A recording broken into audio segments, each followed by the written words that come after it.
President Joe Biden, his first television interview since the debate, the news-making exclusive.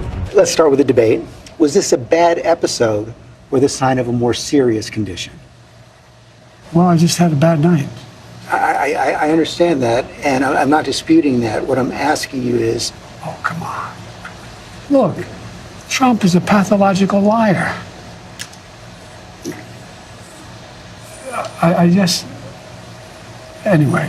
Congratulations! If you just stuck out that 10-second clip, then you have seen pretty much all there is to see from the some 22-minute interview this past Friday with President Joe Biden, aired on ABC News with George Stephanopoulos. So, if there's anything else you wanted to do today, maybe any other videos you'd rather be watching, I cannot recommend enough that you click on those. Go, leave, bye-bye. However, if you do find yourself with the time today, for some reason, then stick around. I'm your host, Jimmy Selesky. You're watching live from the studio, and today I want to take a deeper look at just what exactly is going on with the Biden campaign. And we're going to start with this Stephanopoulos exclusive. Perfect. So this exclusive one-on-one with Joe Biden aired on Friday, July 5th, hosted by George Stephanopoulos as an opportunity, an unedited, unscripted opportunity for the sitting president of the United States to explain to George Stephanopoulos, the Democrats, and America as a whole that, hey, man, okay? It was a bad night. The debate was a bad night. You ever had a bad night before? I've had bad nights. Joe Biden has bad nights. Get over it. Okay? How many times do I need to tell you that this was just a bad night? Now, the correct answer to that question is approximately 37. You need to tell me that 37 times because that is the same question we heard in this interview. I didn't bother counting, but I don't recall ever hearing any other questions in this interview. It was almost as if ABC News, the Biden administration, campaign, whatever, sat down with George Stephanopoulos and conjured up as many different ways to ask the same exact question over and over again and try to fit that in a 22-minute interview. And in that respect, what we witnessed was truly a modern marvel. But again, the takeaway here is, and this is really the big one, there's more takeaways, but according to the Biden campaign, this is really the one you're going to want to latch on to. This is the golden goose, folks. It was a bad night, all right? Making sure that we're able to make every single solitary person eligible for what I've been able to do with the with the COVID. With dealing with everything we have to do with. Look, if we finally beat Medicare. Thank you, President Biden. President Trump? Well, he's right. He did beat Medicare. He beat it to death.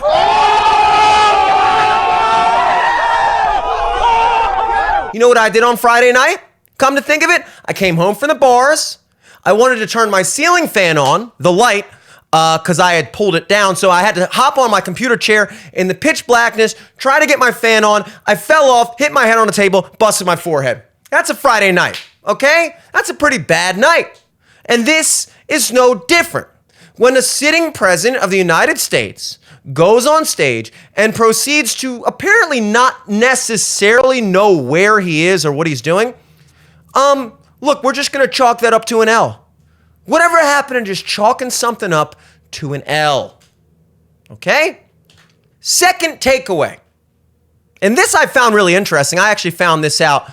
I actually surmised this myself doing my own analysis. But did you know that Joe Biden, in addition to participating in this interview, he also is responsible for running the audio production for ABC News? Did you know that? What was that? Oh, Joe Biden didn't run the audio for this interview? Oh, then why does it sound so fucking horrible? You're telling me someone who gets paid to do audio at ABC News did this audio production? They said in 2023, all the tough races we're not going to win. I went into all those areas and all those districts, and we won. All that is true, but 2020 was a close race. This is just something a little side away that never ceases to amaze me. How is it that one of the original 3 television broadcasting companies in America, ABC, has an interview, a sit-down interview with the current president, and the audio sounds like that?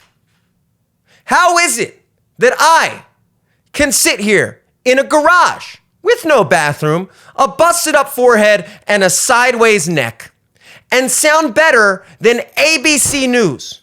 ABC News, this interview sounds like what this show should sound like. Now, I've heard it speculated that the reason the audio is so horrible in this interview is because Joe Biden is so soft-spoken that the audio engineer was forced to dial up the volume or the gain on his microphone to capture his voice, which then captured all the other room sounds and air conditioning and everything else. I'm inclined to accept that there is a certain element of that involved. However, what I'm not inclined to accept is that there's nothing that the ABC audio production team could not have done differently to mitigate this obstacle. Either way, it's not a good look for Biden. It's not a good look for ABC News. But most importantly, it's not a good look for this power structure of people that are in control. And when I say this power structure, I mean the president. I mean the media. Because while it may seem as a throwaway comment to note that not only is our president extremely incompetent at being the president or explaining why he's not incompetent at being the president, not only are our mainstream news media companies also so exceedingly incompetent that they are incapable of capturing a quality sounding audio interview of our incompetent president incompetently talking about how incompetent he is, but beyond that, it is a metaphor, an allegory for the whole situation we find ourselves in at the moment.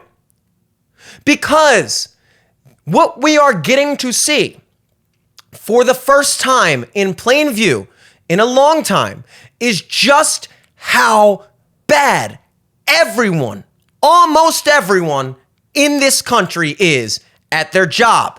And that includes the people that are controlling your lives. This is the takeaway. People make the mistake of assuming that there is some grand master plan, that somebody at the top has scripted this all out. It's following the script. They're falling down like dominoes, step by step. We're moving right along according to this diabolical. No. It's fun to imagine that Biden getting up on stage on that debate, I guess almost 2 weeks ago at this point, and embarrassing himself. It was fun to speculate in the past that perhaps this was some sort of setup by his team to maybe not dose him up with drugs, purposely have him embarrass himself on a national stage, which gives them an excuse to replace him or pawn the whole state of the country off on Biden himself. And it's fun to speculate that. It's almost more comforting to speculate that. You know why? Because that insinuates that somebody knows what the hell is going on. But you know what the crazier thing about it is? You know what the even scarier thing about where we find ourselves at this very moment? Do you know what that is? The scariest part about this, guys, is nobody knows what the hell is going on. They knew Biden was bad 4 years ago. True, yes. They did not account for the fact that he was going to get this bad. They did not account for the fact that he was not going to step down. And they did not account for the fact that he wouldn't even be able to maintain enough of a semblance of coherence and with itness to even at least pass off in the debate. They could not have planned for that. All they had thought out, and it's not really even a thought, it's just all they did was say, hey, you know what? We're going to install a puppet, shadow, figurehead president, Manchurian candidate guy to occupy this position of president while we implement all of our destructive policies over the course of the next 4 years that benefit us and the people that we're in with, while it destroys the country from the inside out and the outside in. And then when we're done with him, we'll get rid of him. And what are they going to do about it? What are the American people going to do about it? See, if they had a carefully crafted plan, that would be because they thought that you were smart enough to see through a shittily crafted plan. But here's the breaking news, guys. They don't think you're smart at all. See, we waste all of our time giving them the credit of assuming that they're smart. They waste zero time assuming that we're smart. They sit there and go, hey, here's what we're going to do. And we're going to fucking do it. And if you have a problem with it, what are you going to do about it, bitch? And so they do things, and for the most part, it works out.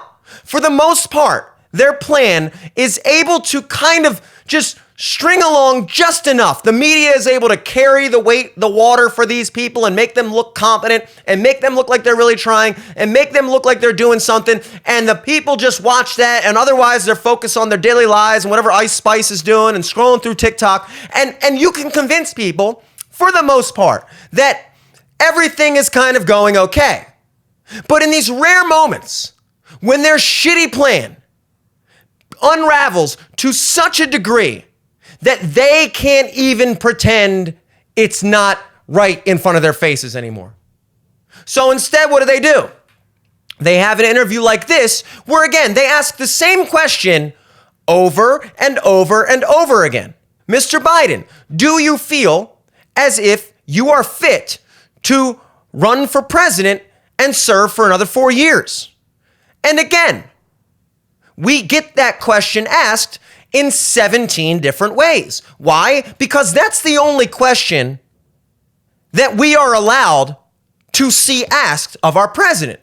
Do you really think you're fit to run for president, Joe? Do you really think that the presidency is something that you are fit to run for, Joe? Do you really think that in the election of 2024, you should be a participant, Joe?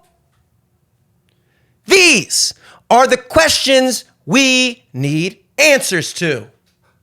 And we're going to get them. A more important question would be, well, forget about the next 4 years, because honestly and obviously, that's insane.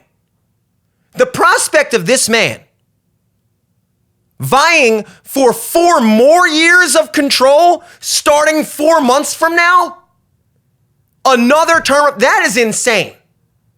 Nobody on the planet, other than maybe Joe Biden himself, because he's in stage 2.5 dementia or something, nobody believes that's going to happen, or that it's feasible, or that it would mean anything if he was just to be the body occupying the chair of president. Nobody believes that.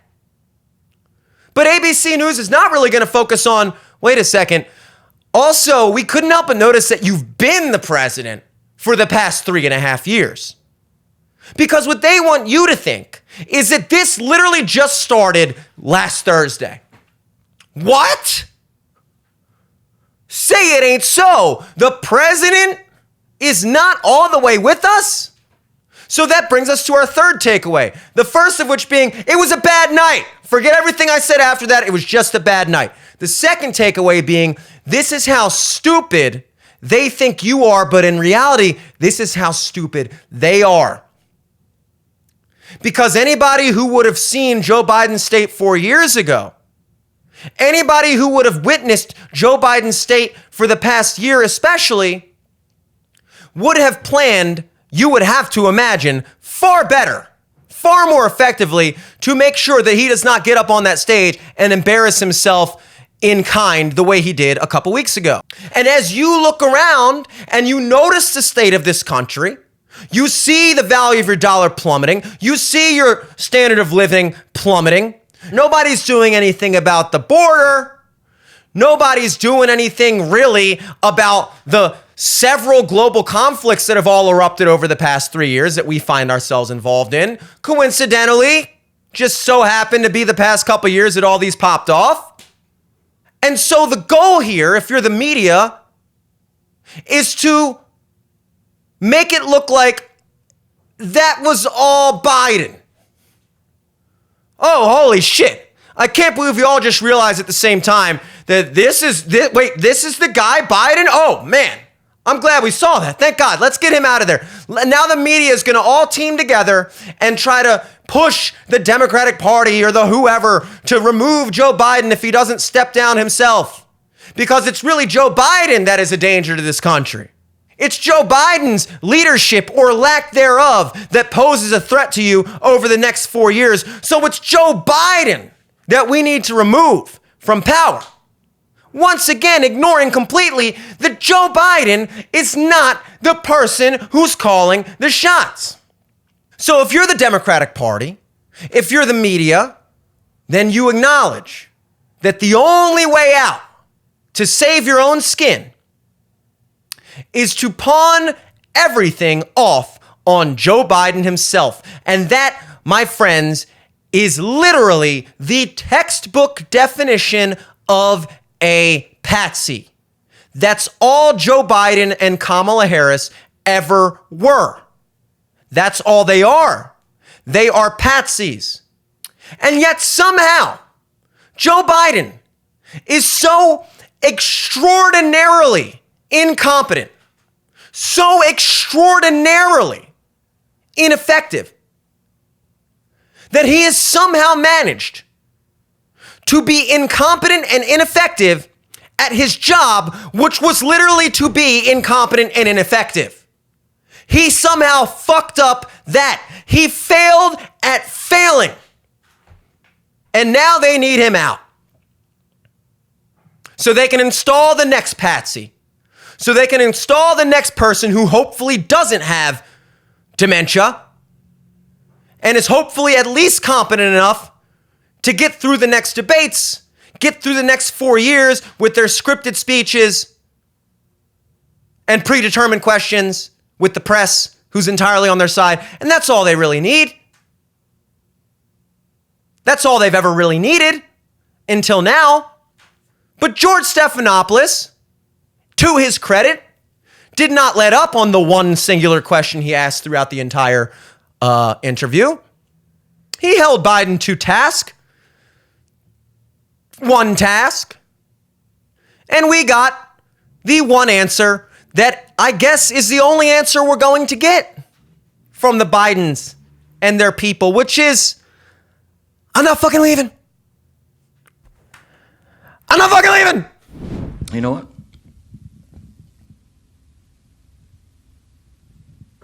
I'm not leaving. I'm not leaving. I'm not fucking leaving. He's not fucking leaving. So he says. Now, obviously, there's a lot of time left between now and the Democratic National Convention. There's a lot of time between now and November 9th, the election. But the important things to remember here, folks, in the midst of these crazy times of uncertainty, where nobody seems to know which way is up, is that it's been this way the whole time. Any level of certainty you felt about this country a month ago, a year ago, or 4 years ago, any level of security you found in Joe Biden as our apparent leader, as our apparent president, any comfort you found in the stability of our future never existed, okay? It never existed. If you are under the belief that everything was perfectly fine in this country and with our leadership under Joe Biden up until a week and a half ago. You're missing the plot. The plot is, uniquely, that there is no plot.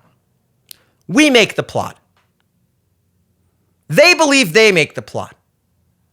They've been making the plot for this many years because we didn't realize that it's actually us who make the plot. But now that you're seeing that they don't really have a plot outside of just controlling you and screwing you, and that's really the extent to which they've planned it out, it's in your hands. It's in our hands to just sit back, grab some popcorn, and watch this unravel. Because right now the plane is going down, and they have no option other than to jump or go down with the ship. In any case, they will not be able to do so without conceding that they never had a plan at all. They never knew what they were doing. They just banked on you knowing even less. And those tables are turning. Lots of big news on the horizon.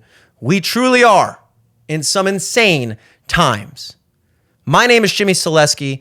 This is Live from the Studio. Tune in every Monday through Friday for new content. Hit the subscribe button. Leave me a like. Leave us a comment. Until next time, peace.